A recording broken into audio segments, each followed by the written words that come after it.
Can you hear me? Yeah, Atticus beat you on, and he's driving, Ah, well. performing like Mayfield over there, man. It's got to pull some stuff up. Hold on.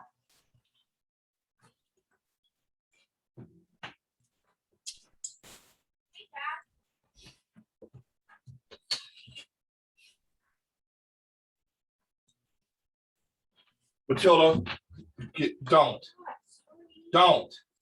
I told you this is what I'm doing.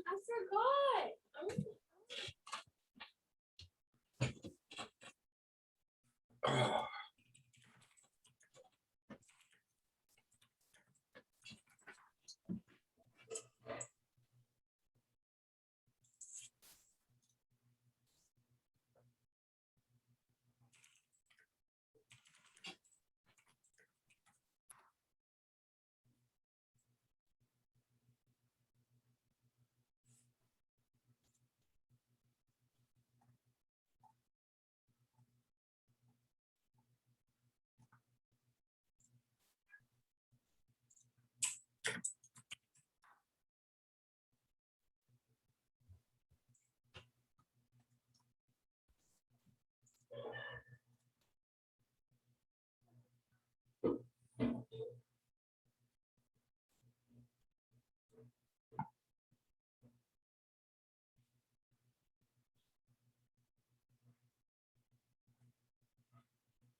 You done, Chris? We ready to go? Yeah, give me like 30 more seconds. There's that. Delay of game.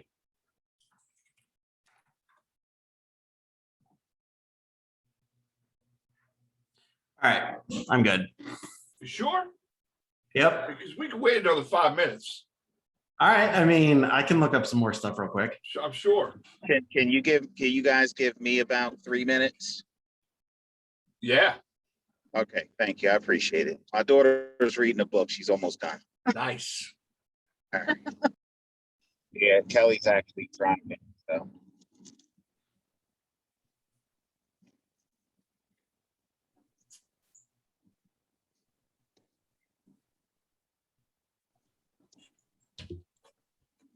$36, $37, $37.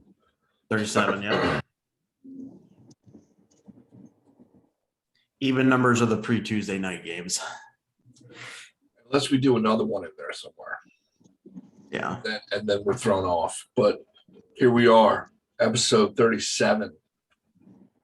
And we'll get to him eventually, but apparently the King of Delusion has a lot to say this evening to both of us, apparently.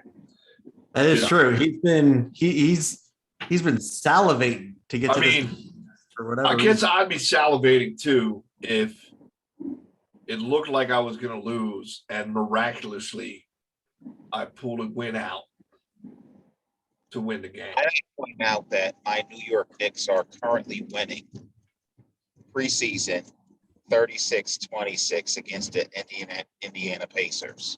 So mark it down. So now we're talking preseason basketball, not the season, not the season, preseason. We talking about practice. We talking about glorified practice is what we doing. Not the game. So Atticus, real quick. The game. Hey, hold on to whatever I got. Not a game. We talk about practice. So Atticus, would you say you're a bigger Knicks fan or Giants fan? Just etiquette, like all joking aside. Giants. Sorry. I'm gonna say Giants for sure, but the Knicks aren't far behind. They're not far behind. I got them both tattooed on my body, so Committed. But if you look at my basement, that'll tell you who I'm the bigger fan of, right? That's true. That's fair. Lot, and I aspire to a basement like that one day, minus the Steelers wall. But aside from that, I aspire to a basement like that one day. I mean, not even a little corner homage. Nah. Like not even a little corner homage. That is not mine. Can you see this? Was that the number of wins you have? Was that what that was? That was my cameo appearance. That's Kelly, the resident Steelers fan, reminding us how many wins the Steelers have on the season. Absolutely. We got one big win. No thanks to Ben. We were just talking about that actually on the ride out, how Ben needs to probably maybe play another game or two, and then we need to try out Dwayne for the rest of the season. Can you debut Dwayne when you guys play the Browns? Can we just do that? Could that be a thing? It's not my call, unfortunately. Can I put my vote in for week 8 or whatever week that is? That's what we were saying. That's what we were saying. I mean, but honestly, as a team that is rebuilding our dynasty, Oh God. we need to see what we're working with, because the draft comes pretty quickly. Yeah, especially when you're at the top of it, right? Yeah, exactly. Oh wow, that was Spoken like a true warrior of experience. Hey, And obviously it has its perks. hey, the draft draft was my it, you can- Super Bowl. You can Up draft until- your franchise quarterback 7 straight years in a row. That's how. That's the perks. That's got to be a record. That's got to be a record. Yeah, I just think that Ben should have bowed out gracefully with the rest of the quarterbacks in his class, minus of course Brady, which well, he was he's just in his class. before us. Well, yeah, that's true, but I'm just saying he is up there with Brady in terms of age of quarterbacks. That's why, right? Like Brady's setting this bar no one else can even attain to right now. No, And Eli, Phillip, and Ben held on for extra years, well beyond. Well, like right. maybe Well, not. and well so- beyond. so did- Drew. Yeah, and that's what I He was got going to out. say. There's a couple of them. That's what I was going to say. Drew Brees held on for a while too, but if you watch Drew Brees over the last 3 years of his career, he never threw the ball more than like 10 yards down the field. It was just slants that would go the distance. I mean, I can't remember the last time I saw Drew Brees throw a long ball, but Those slants opened up some shots down the field. He took a few. I mean, with Michael Thomas, he really didn't have to do too many though. yeah, no, that's fair. Although he fell off the map real quick too. One hit wonder. Yeah.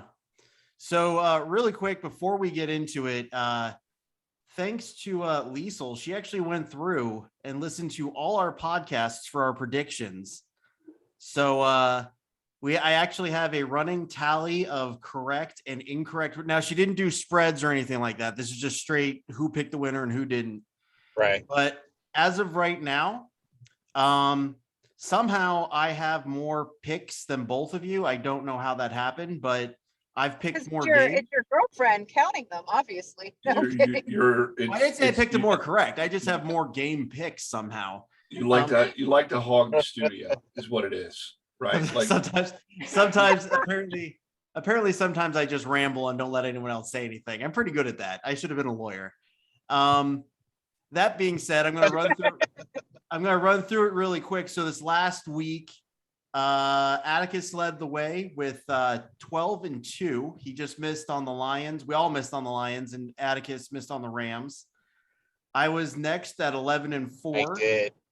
Yep, I was next at 11-4. You guys and, both the Cardinals. Mike was 8-6. Overall for the year, Atticus is actually a blistering 25-5 for a good 83% accuracy rating. Mike is 32-18, which is 64%, and I'm 35-21 for 63%. Wait a minute. What's my percentage? 83. 83. Yeah. Would 83 be more than 65? it would. It would. It's Okay. it's like getting excited over Knicks preseason basketball. Yeah. I mean, It's very similar. that's about what it is. So Yeah. would this be indicative of who recognizes talent better? No, No. because because Lisa wasn't bored enough to put the point spreads in there. So she needs to get back to work. She's making Okay, let's say we put point spreads in there. Wouldn't make a bit of difference, would it? Yeah. Yeah, because there could be a game that I missed the pick, but I was right on Okay, the over. would it make a difference in the win-loss column? Yeah. Yeah. No, it would not. Yes, it would. How would it make a difference in it? So So if if you're you talking pick the about point Cowboys- spreads, if you're talking about point spreads and the NFL standings, would it make a difference? But that's not what we're talking about. Yeah, That's not apples to apples, Atticus. Right. I thought Chris started off saying this has nothing to do with spreads. That's Just because she wasn't bored enough. straight up and down. that's because she didn't record the spreads. Oh God. Okay, so Take you guys your want win. to? Hey, 25 and 5. Do you want me to take a Kudos. crash course in spreads so that I can get 85% on that one too? Do Yep. you want me to? Do you really want to Yeah, go? and then Yeah. go to Vegas. Then go to Vegas and clean up is what you should do. I'll give you 25 and 5 though, man. That's impressive. Yeah, that's a bit. We're trying. Yeah. I couldn't even give him DAP. You're ready because- for CBS.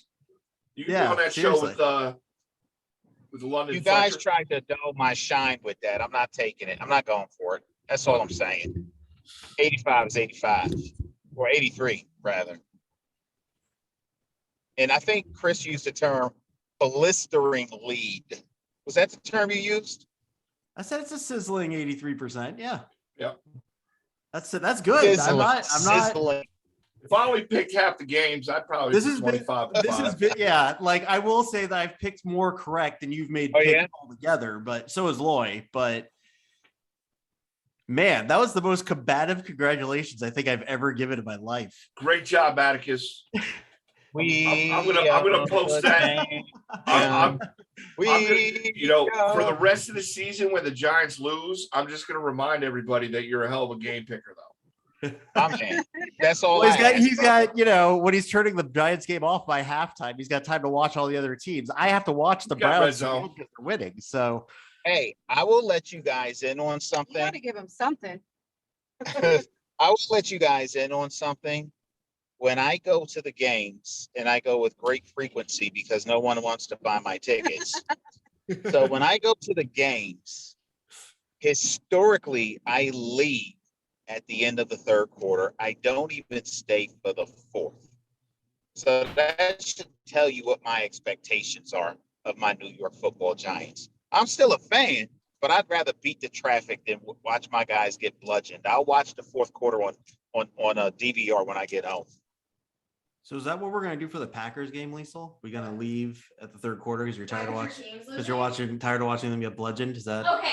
When Baker Mayfield can start completing passes, then you can talk shit to me. so we're gonna go ahead and use that as a segue into the to the Browns Hey, Vikings did you let game. her say that? Did you He let said, her no, I say that? got you. Don't worry, we're gonna get there. So go ahead, guys. Let me hear your take on the Browns Vikings game because I got some stuff that we're gonna talk about here in a moment. So go ahead. Let's hear it. Let's hear those hot takes. I mean, you won the game. I know that's what I'm happy about.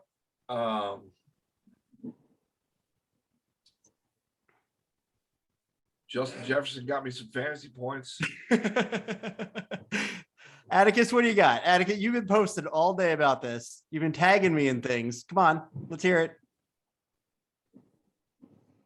I don't have a whole lot to say about. I think you guys drafted the wrong quarterback.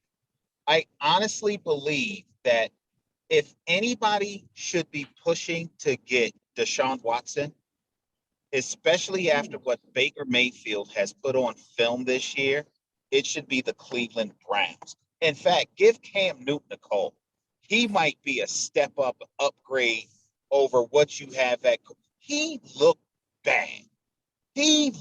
If it were not for your stout defense, you guys would have took an L in the worst. You would have been embarrassed on national television last week. Good thing, That was disturbing. good thing defense wins games, huh? I don't know who's worse, Ben Roethlisberger or Baker Mayfield. When there's a segment, when they take the time and you're sitting around the table in the production meeting at the NFL Network and they say, hey, guys, we really need to talk about this Baker Mayfield thing. Is he holding the Cleveland Browns back because every other player's doing well? When you got a talent like OBJ on a team and you're overthrowing him, and this guy, Jarvis Landry, who's probably 75% of the talent of OBJ is missing, and now Baker Mayfield looks just about as good as is let's see, who can I pick out of my ass for that? Mitchell Trubisky. We've got a problem in Cleveland. Let's do a segment on this. When they're doing a segment to talk about how bad your quarterback is on a team that should be a championship quality level team, you got issues, bro. Was he 11 for 21 for 127, 6 sacks, 3 fumbles, and 1 loss bad? Because that's 2020 Daniel Jones. So next, Wasn't he? What? He was what? Wait, who was that? Who was that? That was Daniel Jones in Who 2020. was that? That was Daniel Jones in 2020. So we're going back in history now. Is that what we're doing? Okay, so let's go to Are this you year. built to win now, or were you We're built to win? reliving Let's COVID? Just trying to figure this out. let's go this year. Let's go this year. Is he This is a fun let's see. podcast. 10 for 21 for 133, no touchdowns and 2 interceptions? Because that was Aaron Rodgers in week 1. That's pretty bad. So That's pretty bad. I mean, Well, hell, let's do this. Was he 20 for 38 for 203 with an average of 5.3, a TD and interception for a paltry quarterback rating of 10? who's that? That was Oh my Kirk god. Cousins in the same game. So Oh my. But hold on a second. That's a testament to, listen, if you're trying to compare Cleveland's defense to Minnesota Vikings defense, that's not even a fair comparison. Myles Garrett is playing out of his mind this year, Yeah, and he's that psycho. makes everybody else on that line that much better. I really including want to Super see Bowl him champ swing a Wade. helmet again, though. What was that? I really want to see him swing a helmet again. So, I'll tell you what quarterback is doing good in a losing effort. And I am not trying to make you feel good, Mike, but Jalen Hurts is your quarterback. Dude, If they don't do that, bro, I don't know if you watched my video, Mike, but I put a video up the other day and I talked about the NFC East. I didn't even talk about the Browns. Baker Mayfield bounced back. I'm just messing with you, Chris, to be honest with you. I do think that he's rather pedestrian for all the rest of the quality on that team, though. I think if anybody's holding your team back, it is him. But he's not a terrible quarterback. I want to say that. But Jalen Hurts has been playing very well. And I think Sirianni is showing how bad a coaching pick he was. Because with the talent you guys have on that roster and some of the play calling that's happening, you're in trouble, bro. 4 of 5 starting offensive linemen did not play. Let's keep that in mind, right? Like, do I think Hold on a he second, needs to Mike. learn? I don't want to hear that. I don't want to hear that. You have to hear that, though. Look at Jalen Hurts' play with one of his starting offensive linemen. And Jalen Hurts is playing well. I believe he's the quarterback in the future, right? They have 3 first-round draft picks next year. It better be either A, secondary, or B, offensive line. Well, you better hope maybe you got reverse three. those. lineman and a Listen, safety. Carson Wentz still got 8, 9, 10 games to be hurt, and you know he's good for it. So, No, dude, we're good. We're good. okay, So, we'll see. real quick, we're just going to tie up the Browns Vikings game. Then we'll get to the Eagles or the Giants, whatever we want to get to. But real quick, I'm going to list one more stat line. There is one more quarterback I looked up. I'm going to give the stat line to you, and you guys tell me if you think just take a guess into who this is. So this is from 2015, went 5 for 20 for 35 yards, no touchdowns, 4 interceptions, and a passer rating of 0 for that game. Who do you think that is? Nick Foles. Nope. All right. That was eventual Super Bowl champion Peyton Manning. So that was November 15th, 2015 against Kansas City. Peyton Manning went on to win the Super Bowl that year. My whole point of bringing up everybody was when he shouldn't have even been playing. Still No, played. not at all. That was a stat line. Still played. That was a stat line. So my whole point of bringing all these things up was I think it's one game. He was completing 74% of his passes before then. And I would like to point out, I called him Trent Dilfer a couple of weeks ago, and you guys told me he's better than that. So he looks like Trent Dilfer 2.0 to me. He's better than Dilfer, but that's kind of what he is. He's a game manager. A good night for Baker, if I'm being honest, is like 25 for 35, 250, 2 touchdowns, and ideally no interceptions. That's a good night for Baker. If he does That's that fair. the rest of the season, we're going to do well. That's how our offense is designed. But That's I will fair. say, I agree with that. the Browns defense is currently, now granted, this is against the Bears, the Texans, and then the Vikings, but we are number 2 overall, actually. Number 2 Oh, overall. number 2? I thought it was 3. Okay. Yep. So we're Well, number 2 after that overall total performance this defense. past week, they're number 2, right? Yeah, we'll see what happens the next couple games. We got the Chargers and then the Cardinals, I believe. So we'll see what happens after that. But as of right now, the defense is winning those games. And there's been a couple teams from the North. I think Kelly can attest to it, where maybe a suspect quarterback still won the Super Bowl because they had a really great defense. So that's all I'm going to say about that. Hey, 2007, but don't make faces. 2007, Ben Roethlisberger won in spite of himself. Like, let's not pretend he's been all world his whole life. So Yeah, that being said, that was a rough one, I'll admit. that being said, I kind of want to, so we're just going to touch on this game really, really quickly because I feel like there's no more that can really be said about it. Brady went back to New England, got the W, even though I would say he was easily outplayed by Jones for the Patriots. By the way, he had about the same completion percentage as Baker Mayfield. He just happened to get about 80 more yards. So anyway, but the one thing I found funny is after all this hype and everything that came up this week, I happened to catch Sports Center Monday morning it was lunchtime. The place I was at was playing it. And I saw the headline, "Did we make too much out of Brady versus Belichick?" And my question for you guys is, what exactly were they expecting? Were they expecting them to come to blows on the field? And if they did, who wins in a street fight, Tom Brady or Bill Belichick? Go ahead, Loy. He's dirty as fuck. He might be old, but he's Belichick is just, he looks like a He's scrappy gully, he's bulldog, gully. right? He's And he's gully. super quiet, and you got to Brady- watch out for those dirty motherfuckers that are super Yeah, quiet. Brady doesn't have it in him. Brady's too pretty, man. He can't get hit. You know? He's What do you too think, pretty. I Anakin? think Giselle might take Belichick before Brady does. Yeah, I'm gonna have to go with what Kelly said and Mike said. And if we're gonna like answer the question that they asked on Sports Center, I think even though Brady got the win, Belichick did a great job of preparing his team, not only for their scheme, but their mindset going into the game to handle who is the reigning Super Bowl champion and MVP. I think Mac Jones outplayed Brady, considering Mac Jones is a rookie and Brady is a 21-year veteran. And and not for nothing, that was just like a home game in many ways for Tom Brady. He played there and won there more than any other player has won on a field in their career.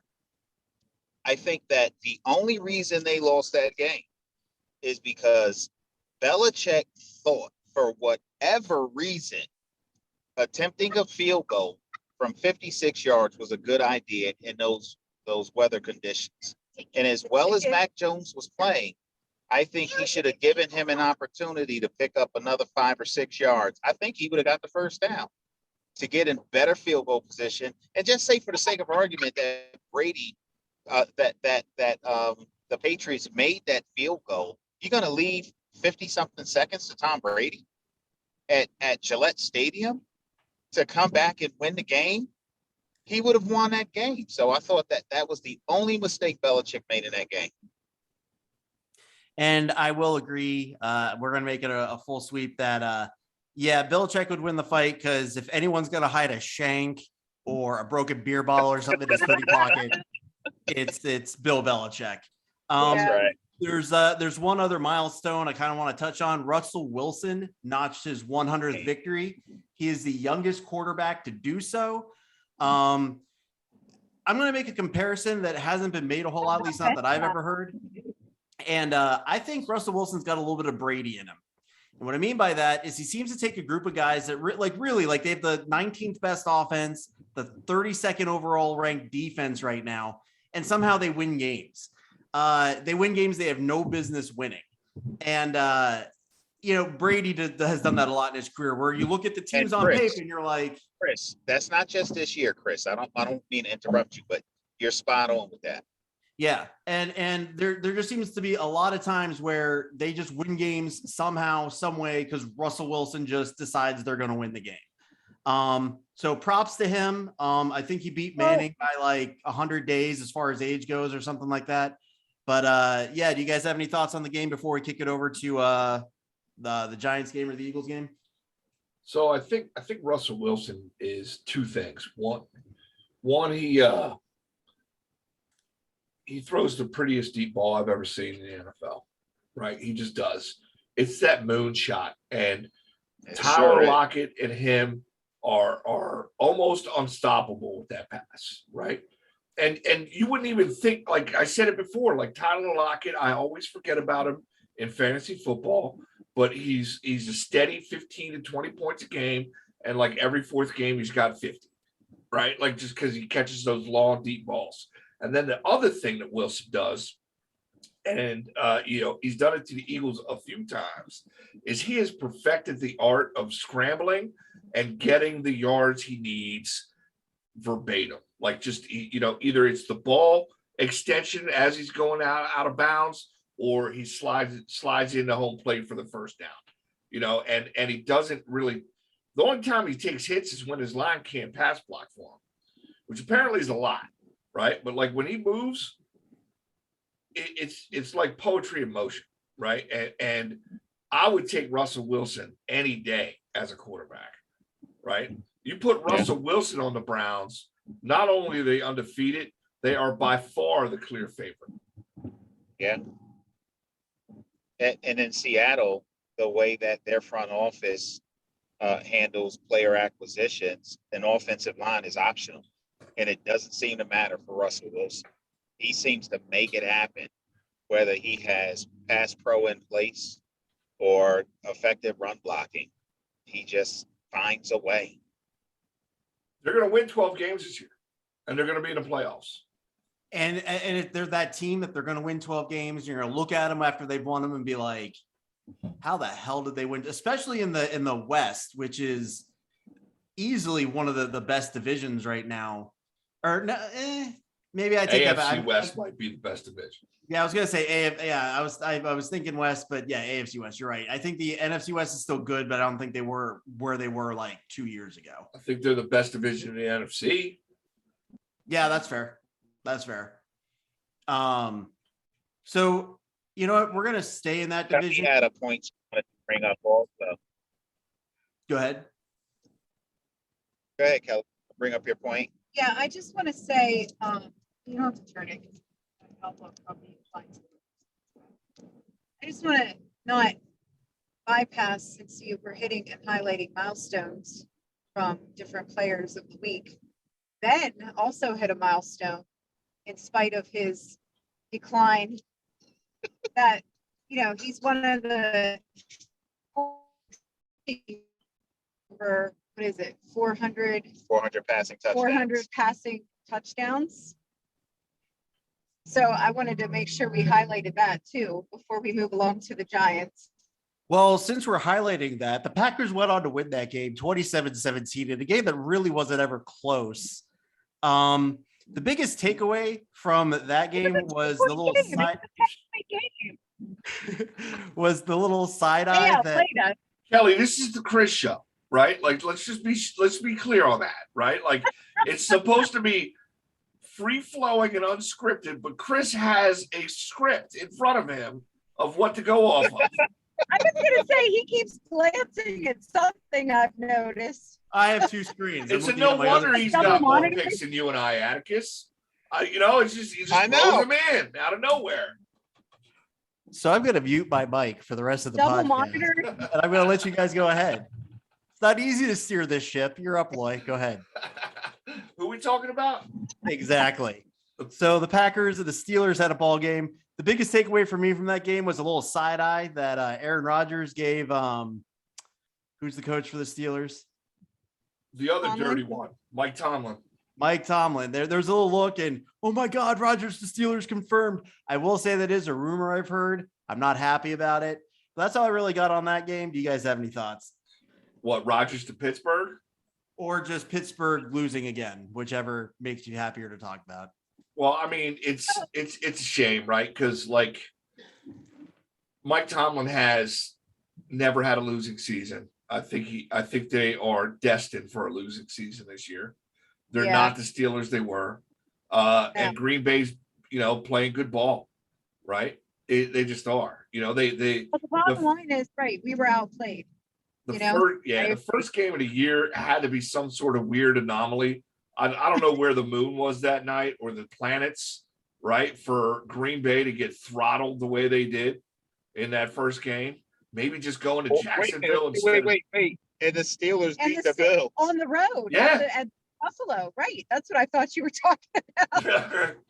It's just week one was and the Eagles won 33-6. So we might as well just throw that in there too. And there's that. Yeah. It's a weird week one. As we get through the first almost quarter of the season, I got to remember there's 17 games this year, but Green Bay looks like they're back on track. There's no one in that division that is going to contest with them. Minnesota's defense looks like it's showing up, but like they got some problems on offense, right? Is Cook hurt again? Because he's always hurt. He was questionable heading into the game. I don't know. I think with an ankle injury. So bright side for Pittsburgh, Najee Harris.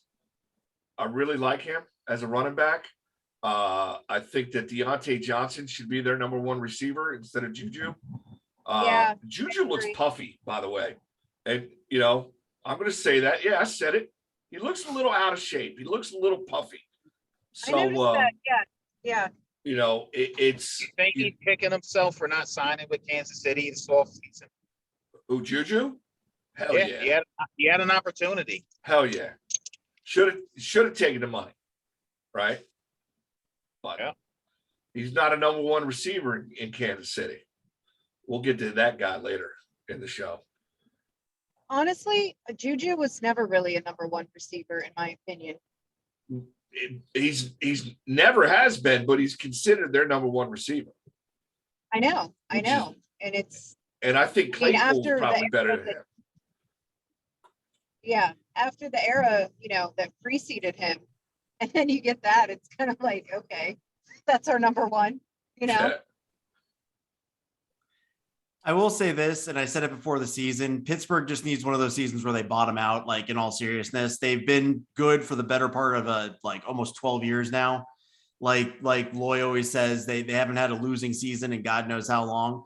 So it's just the way the NFL is structured. Sooner or later. Sorry, you cut out. Repeat that. What? I was saying, like Loy always says, they haven't had a losing season, and however long they've been great for the better part of a decade.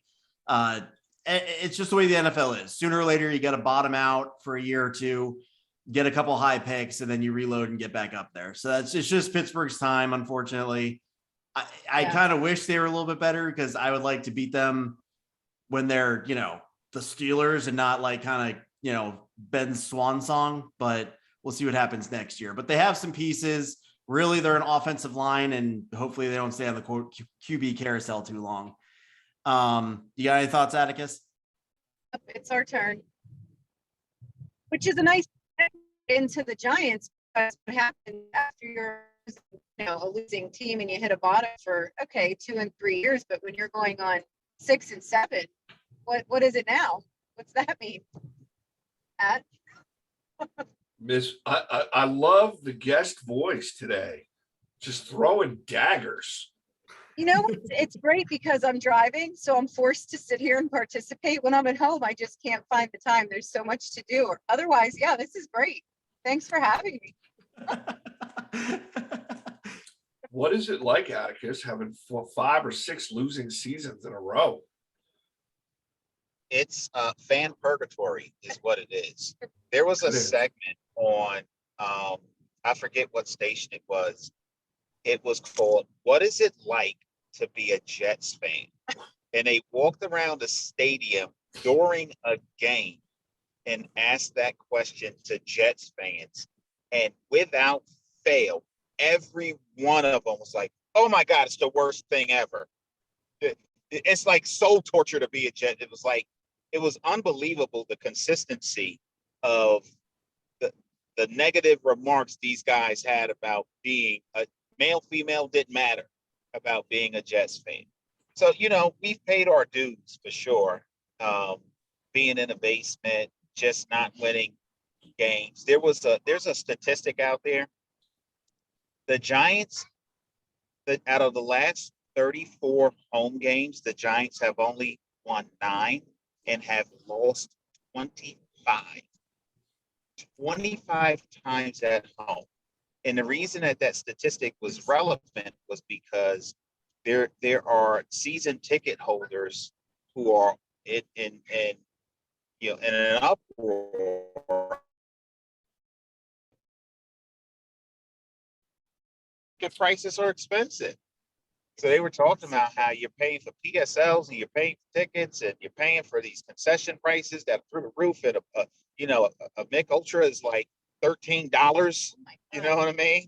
So, they're talking about this stuff, but yeah, it's been rough. So I am super grateful that I don't drink, right? Amen.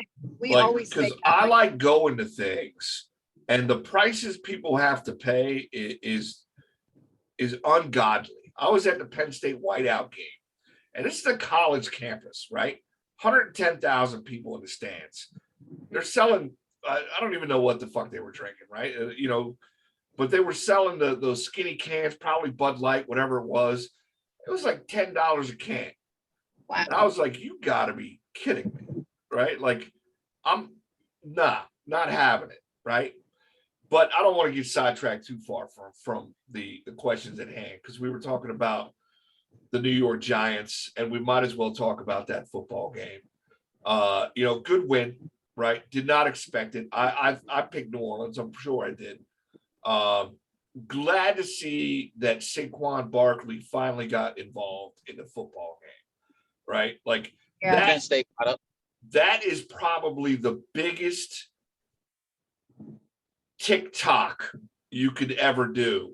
Is the clock is ticking that Saquon's getting his feet back, right? And that's a scary proposition for NFL teams, right? When he gets his feet set and he's back and he's doing his thing and he's got his mojo going, and he did it both. He did it coming out of the backfield receiving for a long touchdown, and he did it with a touchdown run in overtime, right? The one thing I do want to point out is Taysom Hill owns the New York Giants, owns them. Like, how in the hell you let that dude run through 7 of your players is beyond me. It's just beyond me. Hold on a second, Mike. That was an unbelievable run. Unbelievable. Like, that's a highlight reel for the ages. Then he's gonna run it the second time when they're in the red zone, and he trucked Adoree Jackson, left him laying down, trucked him, which was just as impressive, if you ask me, as the first one. So I'm not going to add a whole lot to this game other than to point out the fact that the Giants finally win one, and Atticus spends the first 5 minutes talking about the New York Jets and how much it sucks to be a Giants fan. I think that sums it up quite nicely. And to be fair, right? Like, just to be fair to the Cleveland Browns, because they've always been the butt end of the joke in the NFL, right? Why do we not do that with the Jets? The Jets are just as, if not equally bad, maybe even worse, right? Maybe it's because the Jets won a Super Bowl back in 1969. I don't know. I think the If Jets. we're being honest, the Browns have won more championships than the Jets. Yeah. Well, for being honest, the Browns have more wins starting with their 0-16 season than the Giants do. That being said, I think the Jets get overlooked because they play in the same division as the Patriots. And so the Patriots were just so good for so long that all the, the Dolphins, the Bills, and the Jets kind of get a pass just because because there's Let just me- assumed. Let me correct you real quick. The Jets get overlooked because they're the fucking Jets, bro. Yeah. It don't have nothing to do with the Patriots, the Dolphins, the Bills. They're the Jets. They're like the JV team in New York. Yeah. So I think they get lost in that whole conglomerate. They're like the Mets. Like nobody cares about them. They're scheduled. That's it. What's the correlation that's- between being a Jets fan and a Mets fan? Is that like Where if you you like are the in the Jets? boroughs. Torture. So like something that you don't aspire to do. It's almost like punishment to say you're going to be a Jets fan, but you, Joey, we want you to be a Giants fan. That's what it's like. So from there, I want to go over to Loy's favorite game and the game that single-handedly won my other fantasy league for me with Tariq Hill. You know what, Loy, tell us how you felt watching Tariq Hill going off for. I didn't even watch the game. I just know Tariq Hill scored 60 fantasy points for me. So why don't we? 11 for 189. Yeah. So And how many touchdowns? 2. Did he have 2 or 3? I think he had 2. 2. Okay. So they shut Kelsey down. That's the wrong player to shut down. I think if we learned anything in this short season so far, if you want to beat the Kansas City Chiefs, you need to shut down Tyreek Hill. That's the bottom line. Game 1, he had almost identical stat line. Against when they played who'd they play? Who'd they beat in week 1? The Browns. Oh yeah, they have an almost identical stat line. he had a pretty good game week 1. Anyway, you need to shut him down. I mean, they hung tough. They're for a rebuild. Like everybody says, rebuild year. I think that's a little overstated. I think they have better talent than that.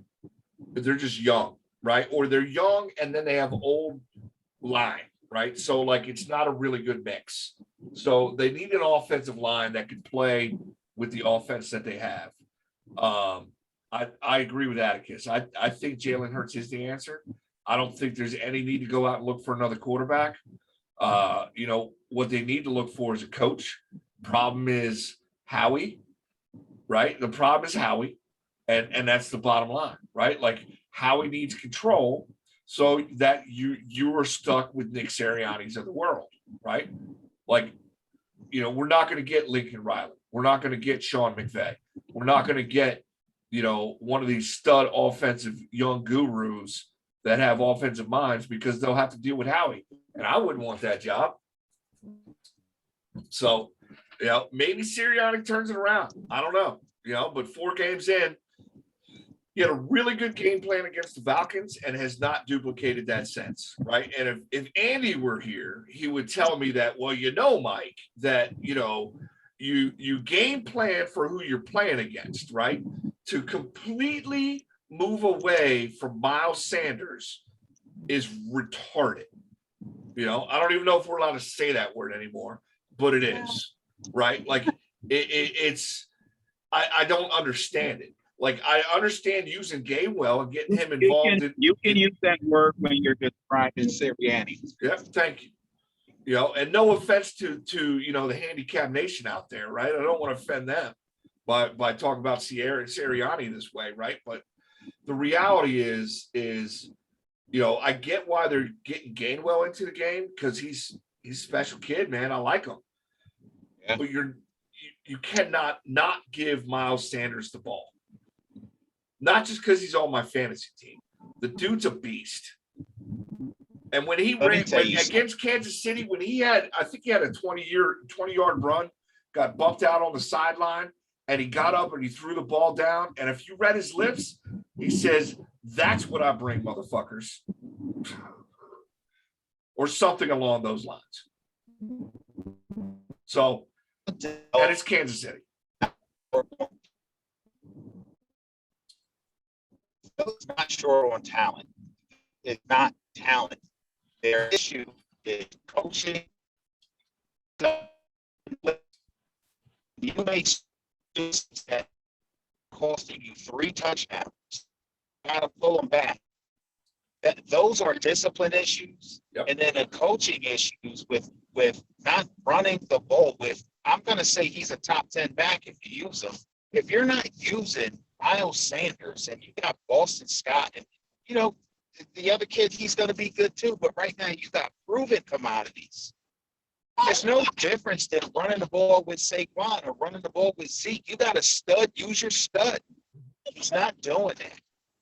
And I don't know that that's something that he missed in coaching 101 school or whatever the fuck, but don't abandon the basics trying to get cute. Master the simples. That's the only thing I agree that Ben McAdoo said. He said, master the simple. If you can master the simple, then we can expand from there on. He can't even master the simple out there. So I'm not a big fan of Sirianni as your head coach. Well, I'm a big fan because he's in my division playing like that or coaching like that. But if you guys want to achieve long-term success, it's not a talent thing. It's a coaching thing. In fact, I would dare say that Philadelphia has a lot of talent on their roster right now. And even their backup quarterback, I think, is talented. It's the coaching. It's the coaching. How, like you said, you started off. You can eliminate Travis Kelce all you want. He hasn't been the killer. The killer's been, I can't even think of the kid's name right now. Tyreek Hill. Killer's been number 10, Tyreek Hill. He's who you want to eliminate from the game plan. Couldn't even figure that out, even though everybody else showed him. It's just ridiculous. End range. Yeah, and just to point out, against the Browns, he had 11 for 197 and 1 touchdown. So almost identical stats. I was pretty fucking close. Just saying. Anyway, moving right along. And when they do that game, they lost. But the next 2 games, Tyreek didn't do that. Yeah, it's interesting. If you were to tell me Tariq's the key to the Chiefs, I'd lean without, I would think it would be Kelce too, to be perfectly honest. Like, you take Kelce out, but apparently it is Tyreek. It's because he did jack squat against the Chargers, the really good Chargers. I'm actually nervous about the Browns going out to play them this week. The one other team I really want to get to, and then we can get to a couple games after that, but the other last team is go ahead and raise your hand if you had the Arizona Cardinals as the last undefeated team in the NFL. No one? All right. Heavily surprised that they are. I think we consensus picked them 3rd maybe in the division going into the season. Again, we're only a quarter of the way through, but they look pretty damn good, and they blew out the Rams. So they got something at LA too. So they got something going on. They got something cooking. Because they're a West Coast team, I haven't seen a lot of their games. They're not really shown here in Florida. I don't go looking for them either, but they got some, like AJ Green went out to the desert, apparently found the fountain of youth. Kyler Murray's doing his thing. Hopkins hasn't even been that explosive just because the ball is going to everyone. Even who's the running back? He was on the Steelers last year's Connor. He's gone out there and he's been putting up 2 touchdowns and like 80, 90 yards a game. So, I mean, I don't know what exactly is going on there. And who knew that a mid-tier college coach would beat Urban Meyer with as far as like coaching chops go in the NFL. But whatever they're doing, it is working. And, I remember there being this debate about Josh Rosen versus Kyler Murray. And is Josh Rosen even in the league anymore? I don't know. But anyway, you guys have any thoughts on the Cardinals? I think they're playing fucking really good football. I think they have an underrated defense. Like, maybe they're not in the top 10 per se, but like they ball out and they make big plays when they need to. And that's all that matters, man. They can get after the quarterback. They can make stops when they need them, and they kind of bend, don't break, right? And they look like they hit hard, right? And like when I look at defenses, that's a quality that I look for. Do they smack you in the mouth, right? And when you have that kind of defense, it goes a long way. So, I agree with everything you said. Kyle Kingsbury's no slouch though as a coach, right? He's another one of those coaches that, didn't he coach under McVay? No. Didn't He they did coach something together? with McVay. He was another one of those coaches that had lunch with McVay at some point, so therefore he got a head coaching job. But he did something for McVay. I don't remember what the connection is, but there was a connection. Can Sirianni go have lunch with fucking McVay? Like, I mean, come on. But yeah, I mean, and I think not only from this podcast, but I think that around the NFL nation, everybody considered the Rams the clear-cut favorite for the Super Bowl. That's a question now. Now they got to play each other again, but next time it's in Arizona. I don't really know if that's a home field advantage either. Cardinals don't really attract a lot of fans either, so we'll see. A lot of transplants in Phoenix. You got any thoughts on this one, Atticus? He froze. He froze. I'm going to just assume that he just wholeheartedly agreed with everything we said. And we're just going to completely blow his mind by being on a completely different topic when he unfreezes. Yep. So, there were a couple other games we didn't really get a chance to get to. Cowboys, Panthers. Cowboys are looking pretty good, as much as to the chagrin of most of the NFL. It's kind of hard though, because I mean, the one real good team they played, they lost to, albeit by not much. But I will say their defense is looking pretty good. A lot better than I thought. Yeah, the Chargers, Raiders. So real quick, so I actually I was down 12 points heading into Monday night, and I had Derek Carr and Mike Williams on my fantasy team, and I literally had to watch because I was like, I'm just going to watch this game long enough to win my fantasy match, and then I'll turn it off. I literally had to watch until the fourth quarter because the defenses were just balling the frick out. I think Derek Carr was like 3 for 8 for 50 yards at the end of the first half. It was a ridiculous defensive game. Things started to open up a little bit more in the second half, as they usually do, but both defenses balled out. The Chargers are a force, and I will say I thought they were still a year, like I knew they were going to be good, but I had them more wild card good. I didn't have them possibly winning the division good. I will give props to Atticus. I'm pretty sure he's been on them since the beginning to win the division outright. I thought they were maybe a year away from seriously challenging the Chiefs, but they seem to be the whole bag of chips right now. What do you think? So just, you brought up some stat lines earlier. I want to mention 2 sacks, 6 tackles for a loss, 4 passes deflected, 7 QB hits. 4 sacks, 4 tackles for a loss, 4 passes deflected, and 7 QB hits. When you say balled out, that I don't think that gives either defense the justice, right? Like, I mean, it was a defensive line showcase in Los Angeles last night. Now, Herbert comes away with, having a pretty good game. Still didn't pass for a whole lot, but he made the right passes at the right time. Missed on a couple. They didn't get Deshaun Jackson in the game at all, right? But and to your chagrin, didn't hit Mike Williams often or early. I think he had 1 for 11. One catch for 11 yards, I think, is all he did. But I think the Chargers might start filling up that stadium with some Charger fans. Really hard to out muscle the Raiders nation, right? Considering the Raiders played in LA and in Oakland and and everywhere in between, you got lots of Raider fans. So, it was no question that they were just as loud as the Charger fans. It was about equal, but I think as the season progresses, you're going to start seeing a home field advantage for the Chargers.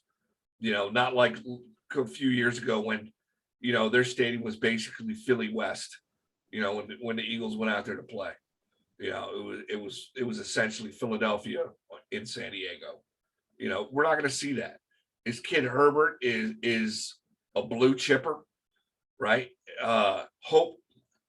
You know, how is it that the Chargers go from a prolific career of Philip Rivers, you know, to Justin Herbert, you know, with Tyrod Taylor with a game in between. You know, it's just it's amazing. So, you know, good time to be a Chargers fan. I think Kansas City's in trouble, right? I think the blueprint's out there. You know, Philly was out of the game, but were they really out of the game? You know, they kept it close for a while, but they don't. The Kansas City doesn't have a defense. Los Angeles does. Well, and I was going to say, not only is the blueprint out there, but I think the Chargers have the horsepower to get it done, right? I think the Chargers and Raiders have the horsepower to get it done. Yeah. And they still got to play Denver too. Yeah. You know, the one thing I just kind of want to touch on is Charger fans, come on. You got a good team. Get out there and support them. Like, I get it. You all grew up Rams fans or whatever because they used to be there. You got a good team on the other side too, and their uniforms are iconic. Come on. So we will also be starting a GoFundMe because, you know, the Spanos family has some inner turmoil. The daughter D wants to sell the team. You know, valuation's up this year. It's up to 430 mil for that 15% nugget. So that's our goal. 430 mil. GoFundMe. You know, then fuck your team. Football trash talk for real fans. Will be NFL owners. And I mean, you can come then. 430 million. That's what? If we can get 4,000 people to each give us $1,000, is that what that is? Yeah. That's about right. Come on. Or just a couple of rich people to give us money. We can figure this out. We'll get it done. Let's give Bezos a call. Like, we could run. I mean, real quick, and I know it's like way off topic, but first, if we had 15% of the Chargers, what's the first move is that they always wear the powder blues at home. That's the first move. That's just their primary uniform. That's what they're wearing at home. That's the first move. The second move is taking them out of LA and putting them somewhere that's going to appreciate them. That's a nice stadium though, man. Oh, it's a nice stadium, but they need to be somewhere that appreciates them. It bothers me that anytime they play the Raiders, that stadium is going to be half filled with opposing teams, and they have Justin Herbert's going to be something special. Like, he's going to be the guy we're talking about. Like, we're going to watch him evolve. Like, that whole team right now has got something good going. Even their coach, who's the first, he seems that like they're all in sync. Like, it's just ridiculous. He seems to be able to push the right buttons at the right time. And not for nothing, I know it was a relatively quiet game for Herbert, but I think in the first half, he was still 175 and 3 touchdowns. So, I mean, I'll take it. Put him on the Browns. Oof. Yeah. Anyway. So Herbert is like Joe Kane from the program without being a drunk. You know, he's got that mentality, and I love it. You know, he's a leader. You know, and he's passionate about it. And I really, really like it. I'm a fan. I'll just say it. Well, and you know what's interesting, but before we get into the Thursday night game here, you know, at the old guard of QB, like the starting QBs around the league, like the legends from like 5 years ago, right? They're all pretty, like Brady's the only one left. Yeah. Ben's on his last legs. Like Phillip Rivers is done. They're all kind of fading out. You kind of go, but there's some great young quarterbacks, like, and it's going to be exciting. And the fun thing about it is they're on different teams. So we're going to see some different teams dominate for the next 5-6 years. You got Burrow over in Cincinnati, as much as I hate to admit that. You got, you got Herbert, who we're talking about. You got Allen over in Buffalo, and not, I don't think he's there yet, but you got Hurts. And maybe to a lesser extent, Baker, depending on if he's willing to take a lesser contract. And that's not even getting to Mahomes and Jackson, who are MVPs in their own right already. So, I mean, the league's in great hands going forward. I like that a bunch of different teams, we're going to see kind of come to the limelight, and not for nothing, but I think Zach Wilson has better days ahead of him too.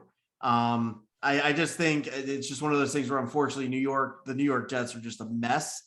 And it's hard. It's hard for a veteran, for a rookie, for anyone to come in and be, right the ship in 4 weeks. So a lot of good talent coming around. I'm pretty excited about it. So with that being said, let's go ahead and just kick it over to the what should be a good Thursday night game. We got the Rams visiting the Seahawks. Instinctively I want to say the Rams, but like as we talked earlier, Russell Wilson just seems to somehow win these games. I don't know if I'm ready to pick the Seahawks yet, but what are your thoughts on this game? I mean, toss up, right? Like the Rams lost to the Cardinals, right? Mm-hmm.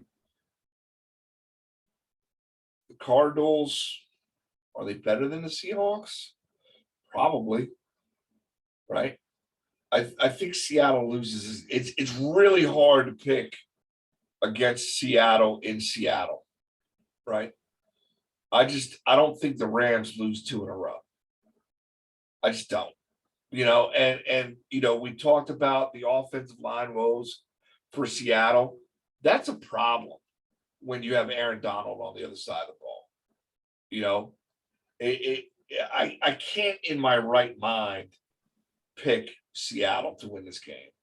So the Rams are favored by 2.5. I think they cover. Over unders 54.5, 30-24. I'll take the over. Yeah. I want to disagree just for the sake of disagreeing on the show, but yeah, I'm with you. I can't see the Rams losing this one. As much as we said Russell Wilson just seems to win. The Rams, I think, are just too much like position by position, and I think Wilson might be the better quarterback, but it's not by much. And that's the only position that I could definitely say 100% is a Seahawk victory. Defense up and down is Rams. Receivers are just about equal. The Rams, I think, win in the running game. They have better offensive line. I just don't. I will be shocked if the Seahawks somehow win this. And I agree. I'll take obviously the Rams to cover. 50. You said 54.5. Yeah. I'll disagree with you there. I think it goes under just because it's a divisional game. These games always end up being tighter than they need to. I see like a 27-21, and that would be under. So I appreciate that. Yeah. So I see that. But yeah, I think the Rams are just too much for this Seahawks. I think they've kind of gotten this far of a little smoke and mirrors. And I think as they get into division play, we're going to see them kind of fall down a little bit. I like it.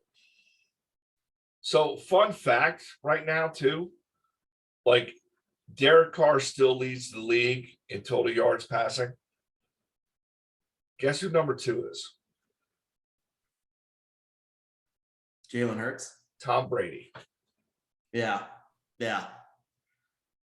Thomas Brady. It's amazing. I don't even know what to do with that information. Well, then again, they I think this past Sunday was the first time they ran the ball more than 6 times. So when you're throwing the ball to Mike Evans 50 times a game, I mean, you're gonna rack up some yards, right? Yeah. I think he leads in touchdowns too, though. No, Stafford. Stafford leads in touchdowns. Anyway, I'm actually excited for this Thursday game, right? Like, I mean, we've talked about it ad nauseum about Thursday being the direct scheduled game, and I'm going to reverse course too. I think it's the under, right? Like it's a Thursday night game. It's a quick turnaround. Seattle's going to play them tough. but LA's going to win by more than a field goal. Yeah. But I agree. It's going to be under. 54 is lofty. 54 and a half. Yeah, that feels like a little too high for a division game to me. Well, I think we're going to go ahead and stop there. Special thanks to guest host Kelly Davis bringing the heat. Actually, Did bring a little heat. She turned our normal docile podcast a little hostile today. So I appreciate that. Thanks for joining.